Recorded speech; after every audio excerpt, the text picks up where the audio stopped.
Friends, welcome to మన baby Telugu. Big boss season 9లో సంజన గారు చేసిన 5 తప్పులు నీట్గా క్లారిటీగా చెప్తాను. స్కిప్ చేయకుండా చూడండి, వెంబటనే లాగిచ్చేద్దాం. ఓకేనా?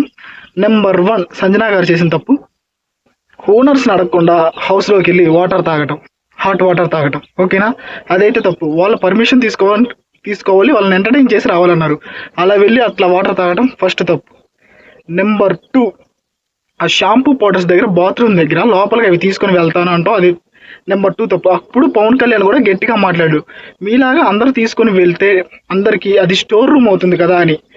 నెంబర్ 3, శ్రీజాని సైకో అని అనటం, అదంటే చాలా పెద్ద తప్పు. ఒక ఆడపిల్లని అంత పెద్ద ప్లాట్ఫామ్లో ఈ అమ్మాయి సైకో అని అనటం, అదొక తప్పు.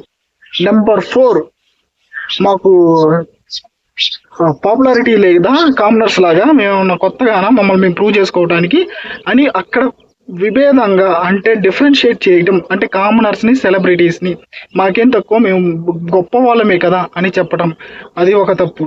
ఆ తర్వాత ఇది అత్యంత పెద్ద తప్పు, గుడ్డు దొబ్బేశారు. ఈరోజు అందరు ఓనర్స్ అడగకుండా వెళ్ళి గుడ్డు దొబ్బేసి గుడ్డు తీసేసుకొని తినేస్తున్నారు. ఇవి సంజన గారు చేసిన తప్పులు. ఈ 5 తప్పులు అయితే నిజమే బ్రో, ఈ సంజన గారు చేసిన తప్పులే మీకు అనిపిస్తే మన వీడియోని లైక్ చేయండి, షేర్ చేయండి, సబ్స్క్రైబ్ చేసుకోండి. ఇలాగా షార్ట్ అండ్ స్వీట్గా రివ్యూస్ కావాలంటే మన ఛానల్ని లైక్ చేసుకోండి, షేర్ చేసుకోండి, సబ్స్క్రైబ్ చేసుకోండి. నిజమే, సంజన గారు గుడ్డు దొబ్బేయటం నాకైతే నచ్చలేదు. మీకు నచ్చలేదా? చెప్పండి, కామెంట్లో తెలపండి.